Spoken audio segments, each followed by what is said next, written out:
बिस्मिल्लाहिर्रहमानिर्रहीम। स्टूडेंट्स, हम question number 11 जो है वो करने जा रहे हैं रेशो एनालिसिस का। ये क्वेश्चन थोड़ा सा इंपॉर्टेंट भी है, इसमें एक आध नई रेशो भी है, वर्किंग भी है इसके अंदर, इसलिए जो है वो हमें ये वाला क्वेश्चन अच्छे से समझना है। सो आप साथ रहिएगा। सबसे पहली चीज उसने बोली है आप फाइंड करें ग्रॉस प्रॉफिट रेशो। तो मेरे भाई, ग्रॉस प्रॉफिट रेशो का फार्मूला क्या है देखते हैं जरा। Gross profit ratio, gross profit ratio जो है इसका फार्मूला हमारे पास है।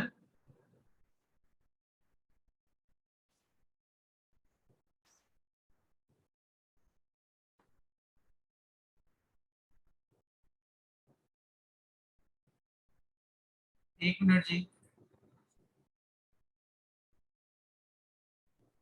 जी, ग्रॉस प्रॉफिट रेशो का हमारे पास फार्मूला है gross profit, gross profit divided by net sale, net sale multiply by 100।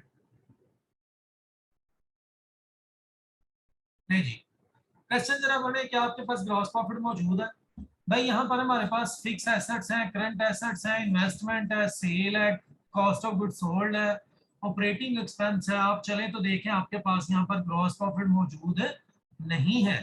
तो जब ग्रॉस प्रॉफिट मौजूद नहीं है तो इसका मतलब हमें फाइंड करना है। तो जनाब हम जो है वो ग्रॉस प्रॉफिट फाइंड करने के लिए यहाँ पर वर्किंग करते हैं जी। क्या जी? सबसे पहले आप सेल में से माइनस अगर कर दें कॉस्ट ऑफ गुड्स सोल्ड तो क्या मिल जाता है जनाब? हमें मिल जाता है ग्रॉस प्रॉफिट। तो सेल हमारे पास कितनी है खुद उसने बताई हुई है, 10 लाख। सेल है जी 10 लाख। इसमें से माइनस करना है कॉस्ट ऑफ गुड्स सोल्ड, वो मौजूद है 5,05,000। 10 लाख में से 5,05,000 माइनस कर दे तो हमारे पास जनाब आ जाता है 4,00,000 तो 95,000 रुपया। ये हमारे पास है जी ग्रॉस प्रॉफिट। तो देखिए ग्रॉस प्रॉफिट हमारे पास मौजूद है। जब ग्रॉस प्रॉफिट हमारे पास मौजूद हो तो फिर जनाब हमने जो है वो यहाँ पर वैल्यूज पुट कर देनी है। ग्रॉस प्रॉफिट है 4,00,000 तो 95,000, और हमने इसको डिवाइड करना है किसके साथ?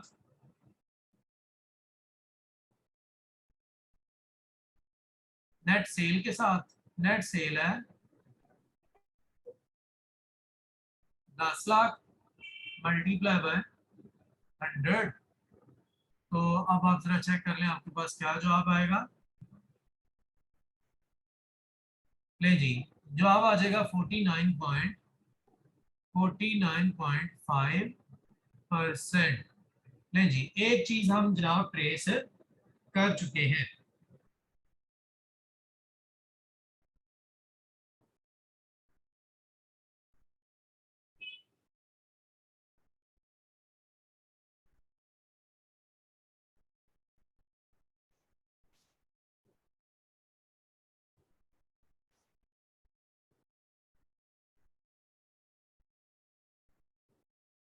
जी जनाब, एक चीज हम ट्रेस कर चुके हैं। दूसरी से बोली है फाइंड करें नेट प्रॉफिट रेशो। तो देखिएगा जरा, net profit ratio formula easy है इसका। Net profit ratio, net profit ratio, इसका फार्मूला हमारे पास है net profit divided by net profit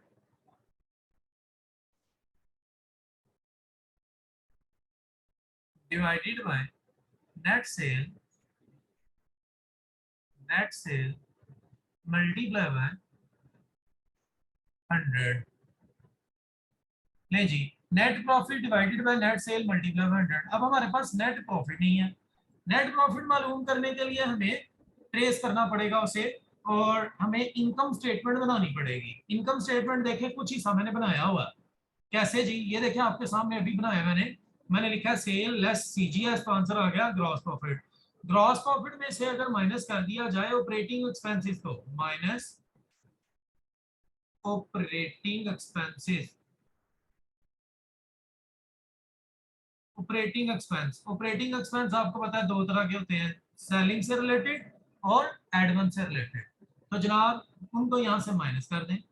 less कौन कौन सा एक्सपेंस? सेलिंग का और एडमिन का। ऑपरेटिंग एक्सपेंस बल्कि देखिए उसने खुद निकाल के दिए हुए हैं और वो कितने हैं? 1 लाख। तो अच्छी बात है, फिर हम इसी को यहाँ से माइनस कर देते हैं। ऑपरेटिंग एक्सपेंस ना होते हैं तो फिर हमें सेलिंग एक्सपेंस और उसके मार्केटिंग एक्सपेंस, उसको एडमिन के एक्सपेंस को लेके प्लस करना था, वो आना था ऑपरेटिंग एक्सपेंस, उसको फिर माइनस करना था। अब आप इसको माइनस करें तो ये आंसर आएगा 3 लाख तो 95,000। ये जो जवाब है इसको हम कहते हैं operating profit. Operating profit, operating profit, सल्लल्लाहु अलैहि वसल्लम जी, ऑपरेटिंग प्रॉफिट।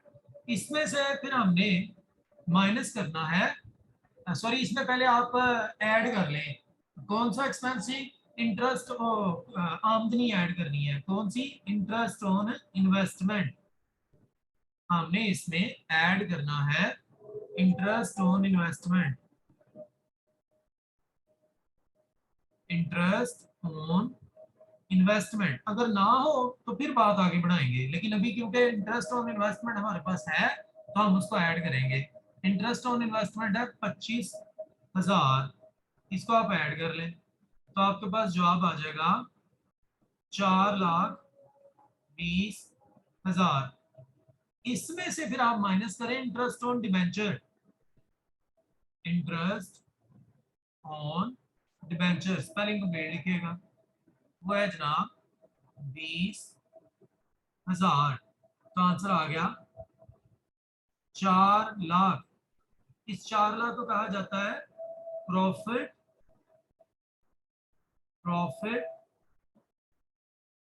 Before tax. ये है जी प्रॉफिट बिफोर टैक्स। फिर जनाब आप इसमें से माइनस कर दें अगर टैक्स को, तो आपके पास आ जाता है नेट प्रॉफिट आफ्टर टैक्स, और ये आपके पास है 40%। तो आपके पास 40% है, वो यहां से लेस करना है, लेस टैक्स 40%। किसका सर? भाई जो प्रॉफिट है उसका। प्रॉफिट कितना है? 4 लाख। 4 लाख का कितने परसेंट? 40%। 40%। तो ये आपके पास आ जाएगा 1,60,000, माइनस कर दें 1,60,000, तो आंसर आ गया 2,40,000। ये है जी net profit after tax, net profit after tax, या इसको कहा जाता है earning after interest and tax. तो अब इसको मैं यहां पर पुट कर रहा हूं, वो क्या है जी? 2,40,000 डिवाइडेड बाय नेट सेल, एक 10 लाख मल्टीप्लाई बाय 100, तो आपके पास जो है वो क्या आंसर आ गया मेरे भैया? 24%। जी, उम्मीद है जी आपको ये सारी स्टोरी समझ आ चुकी होगी। असल ये देखें आपके सामने वर्किंग है, ये वर्किंग आपने जेब में रखनी है। ये आपकी वर्किंग जो है वो आपको कॉस्ट अकाउंटिंग के अंदर भी हेल्प करती है। वो कॉस्ट अकाउंटिंग में एक क्वेश्चन ऐसा पूछता है, क्या पूछता है? वो कहता है जनाब आप जो है ना वो इनकम स्टेटमेंट तैयार करके दें। तो जब वो इनकम स्टेटमेंट पूछेगा तो आप ये वाली इनकम स्टेटमेंट जो है वो तैयार कर देंगे। जो चीज गिवन होगी उसको लिख लेंगे, जो नहीं होगी उसको ट्रेस करने की तरफ हम नहीं जाएंगे। अच्छा जी, अब जो है वो हम मूव करते हैं अपने अगले पार्ट पे। वो कह रहा है रिटर्न ऑन कैपिटल एम्प्लॉयड, ये फाइंड करें जी। रिटर्न ऑन कैपिटल एम्प्लॉयड, ये चैप्टर बहुत इंपॉर्टेंट हुआ करता था आज से कोई 3 एक साल पहले। कभी भी मिस नहीं था करता वो इस चैप्टर को, लेकिन अब पिछले 3 साल से वो जनाब धोखा दे रहा है। तो बहरहाल हमने तो तैयार करना है जी। तो अभी हमने देखना जी return on capital employed. Return on capital employed का भैया हमारे पास फॉर्मूला जो है वो है net profit before interest and tax divided by net capital employed. Net profit, ये फार्मूलाज आपकी बुक में दिए हुए हैं। Net profit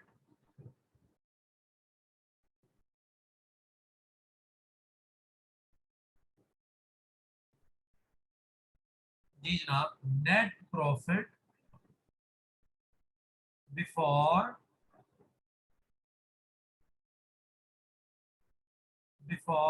interest and tax, spelling ये लिखेगा, divided by net capital employed. Net capital employed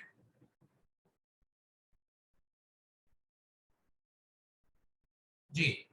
net profit before interest and tax, ये देखिए net profit before interest and tax, ये जो ऑपरेटिंग प्रॉफिट होता है ना, असल में इसको कहते हैं net profit before interest and tax, क्योंकि अभी ना तो इसमें से इंटरेस्ट माइनस किया ना टैक्स माइनस किया, इसलिए फिर इसको net profit before interest and tax कहते हैं। तो ये हमारे पास है जी 3,95,000 और इसको डिवाइड करना है नेट कैपिटल इंप्लॉयड के साथ। तो मेरे भैया नेट कैपिटल इंप्लॉयड का फॉर्मूला है current asset minus current liability plus fix assets. इसका फॉर्मूला मैं इधर ही लिख रहा हूं, आपने बरल प्रॉपर वर्किंग कर लेनी है। Current asset minus current liability plus fix assets, ठीक है जी। तो आपके सामने जो है वो क्वेश्चन के अंदर फिक्स एसेट भी है 9 लाख, करंट एसेट्स भी हैं 2,50,000 और करंट लायबिलिटी, करंट लायबिलिटी किधर है जी, current assets interest operating expense,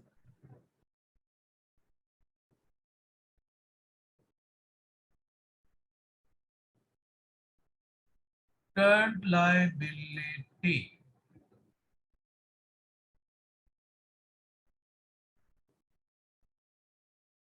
fix assets current assets जी। यहां पर ये जो हमारे पास है ना टैक्स, ये जो टैक्स है ये भी हमने पे करना है, ठीक है जी। तो ये जो टैक्स है ये हमारी करंट लायबिलिटी कहलाएगा। करंट लायबिलिटी ये हमारा टैक्स कहलाएगा। तो अगर आप इसकी वर्किंग करें तो करंट एसेट है 2,50,000, उसमें से माइनस कितना करना है करंट लायबिलिटी को, और करंट लायबिलिटी हमने किसको कहा है ये टैक्स को। तो जनाब आपके पास टैक्स कितना है 1,60,000। 1,60,000 को आप 250 में से माइनस कर दें, 250 में से आप जनाब 1,60,000 को माइनस कर दें और इसमें प्लस कर लें कितना जी 9 लाख। तो ये सॉल्व करके 9,90,000। हमारे पास आंसर आएगा, वो आएगा 9,00,000 तो 90,000। ये लें जी 9,90,000 और यहाँ पर साथ में फार्मूले में मल्टीप्लाई बाय 100 भी है। तो अब अगर आप इसको सॉल्व कर लें तो आपके सामने ये आंसर मौजूद है, वो है जनाब 39.9%। और लास्ट चीज उसने मांगी है हमसे return on shareholder fund, ये हमने फाइंड करना है जी। Return on shareholder fund, return on shareholder fund जी। Return on shareholder fund, इसका फार्मूला हमारे पास है net profit after tax divided by shareholder fund. Net profit after tax मतलब सबसे एंड वाला हमारा प्रॉफिट, net profit after tax divided by shareholder fund, shareholder fund और मल्टीप्लाई बाय 100। ले जी हमारे पास नेट प्रॉफिट आफ्टर टैक्स मौजूद है, वो कितना है 2,40,000 और हमने इसको डिवाइड करना है शेयर होल्डर फंड से। शेयर होल्डर फंड मैंने आपको लास्ट टाइम भी बताया था 3 चीजों पर मुश्तमिल होता है। एक ही आपका शेयर कैपिटल, यहाँ जिसको टिक कर रहा हूँ, कलर चेंज कर देते हैं रेड कलर से, ये ले जी शेयर कैपिटल, साथ में जनाब आपका प्रॉफिट, ठीक है जी, वो प्रॉफिट कितना है, वो 2,40,000 है। Share capital plus profit plus reserve, ये तीनों चीजें मिल जाए तो शेयर कैपिटल फंड बन जाता है। तो जनाब आपके पास यहाँ पर रिजर्व भी मौजूद है, ये देखें जी रिजर्व भी है। तो इन तीनों को आप प्लस कर लें, 6 लाख, 2 लाख और 2,40,000। तो इन सब को प्लस कर लें तो आ जाएगा 10,00,000 तो 40,000, 10,40,000, और इसको मल्टीप्लाई कर लें 100 से तो आपके पास मेरे भैया आंसर आ जाएगा 23.08। गेटिंग? ये हमारा क्वेश्चन नंबर 10 जो है वो 11 जो है वो कंप्लीट है। इंपॉर्टेंट क्वेश्चन है, आप लोगों ने इसको अगेन सॉल्व करना है ताकि इसकी वर्किंग आपको जो है वो अच्छे से तैयार हो जाए। मजीद इंशाल्लाह नेक्स्ट कल मूव करेंगे।